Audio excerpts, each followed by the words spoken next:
Дорогие друзья, здравствуйте! Вас приветствует магазин «Ночная охота». И сегодня мы разберем тепловизоры, которые вы видите перед собой. Будем сравнивать эти тепловизоры на улице, будем снимать лошадь, собаку и кролика на разных дистанциях, что даст вам понимание, как показывает той или иной тепловизор. В основном при выборе тепловизора мы должны обратить внимание на матрицу. Это самая основная характеристика тепловизора. Она делится у нас на три типа: 256, 380 и 640 матрица. Объясняя простыми словами, матрица — это пиксели, такие маленькие квадратики, из которых состоит картинка. И, соответственно, чем больше количество этих пикселей, тем четче и качественнее будет картинка. Второй основной характеристикой при выборе тепловизора является диаметр линзы объектива. Как видите, на 50-й линзе намного больше изначального увеличения, соответственно, меньше угол обзора, но при этом дальность распознания намного выше, чем у 35-й.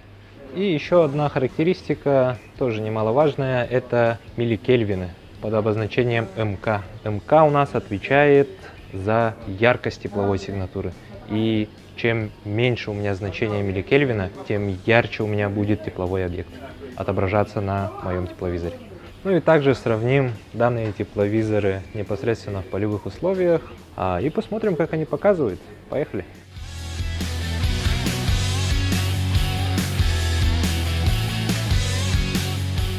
Итак, отошли на дистанцию 100 метров. И вот они, наши монокуляры, слева направо. Начнем с 256 матрицы Archon SN15. Ну да, 256 матрица. Да. Вот это наш песик, лошадка и кролик. Так показывает наша пятнашка. Это тоже из той же линейки Nevis, со съемным аккумулятором, с 25 линзой. Вот как заметили, потому что матрица большая, поле зрения тоже увеличивается. Вкупе с 25 линзой и 384 матрицей. Archon Nevis LN35. И разница в зуме сразу заметна. То, что 35 у меня вот поле зрения, оно немножко режет. Но тепло кролика видно. Хотя визуально не понять, что это кролик, лошадка и собачка. Это у нас Force LF35 с дальномером. Вот оно как все. Наш кролик в клетке и собачка. Палитры. Дальномер. Угу. И непосредственно перейдем к прямым конкурентам Арконов. Это сурки от фирмы Ricoh NV 25 и 35. Соответственно, конкуренты Nevis 25 и Archon 35. 380 матрица, 25 линза. Поле зрения большое. Также у него, кстати, есть ростовой дальномер. Конечно, оно показывает так себе, но тоже неплохо. Сурок М25. Опять же переходим к 35-й линзе. Сурок М35. Как видим, поле зрения чуть поменьше, но тепловые сигнатуры показывают. И вот, кстати, почему я не рекомендую пользоваться красным оттенком. Вот, лошадь у меня видно, а кролика уже нет. Но при палитре белой горячей я его отчетливо вижу, что это кролик. Также с собакой только пятна видны. Следующий у нас на очереди уже тепловизоры Ricoh NV с дальномером. Гипноз. У него также есть дальномер. Картинка у него такая. Отчетливо вижу, что это кролик. По силуэту понятно, что это он. Также собачка. Собачка за кустиками спряталась, конечно. Палитры. TD 631 LRF. Также с дальномером на 600 метров. И сразу видно разницу, да, то, что 640 матрица, поле зрения у него просто огромное. Вот, отчетливо по силуэту все видно. Собачка легла, но тепло на 100 метров показывает просто отлично. Самый топовый, самый морозостойкий — это Finder FH35V2. Видите, да, какая картинка у него тоже. Опять же 640 матрица. Большой обзор. Кролика видно, лошадку. Черный, горячий, красный. Небесный режим. Затемняет фон и больше упор на тепловую сигнатуру. И вот мы отошли на 200 метров. И сейчас тем же порядком. Получается SN15. Уже тепляки немножко подмерзли. Тепловая сигнатура кролика даже видна. Лошадку отчетливо видно, собаку, если бы не лежала, а была бы в полный рост, тоже было бы видно. Теперь LN 380 матрица, Аркон. Собачку эту видно. Немножко параллакс. Но как будто все в тумане. Угу. Аркон LN 35. Смотрим.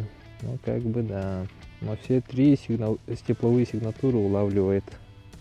Лошадку видно отчетливо. Так, сурки. Как же себя покажут конкуренты? О, с сурками дела намного получше обстоят. Тепловые сигнатуры видны. 200 метров. Угу. Также 35. Показывает ростовой дальномер. Из всех тех, что мы смотрели ранее, это, наверное, самый удобный. Хороший. Хорошо показывает. Так, и гипноз. Гипноз, да, хороший. Хороший монокуляр. Собаку видно отчетливо, что лежит. Тепловая сигнатура кролика есть. Я уже думаю, наш кролик остынет скоро. Гайд 631. Милликельвинами он, ну это яркость цели еще в настройках поменьше поставили. Обзор у него широкий. Ну и его величество Finder. В Finder я был уверен. Распознание собаки. Но она лежит, поэтому непонятно. Кролик. Ну, в общем, тепловая сигнатура есть. Вот так вот показывает Finder.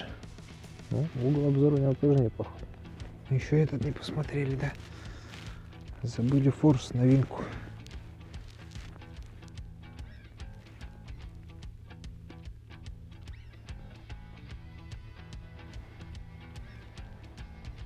Проверим монокуляры. Начнем с Аркона LN 35. Картинка затуманилась, потому что длительное время на улице. Ну, с 35-й линзой, да, отчетливо видно лошадку, собачку и тепловая сигнатура зайчика. Хоть и тускло, но показывает. 256-я матрица уже бы не показывала на такой дистанции. Теперь Рика.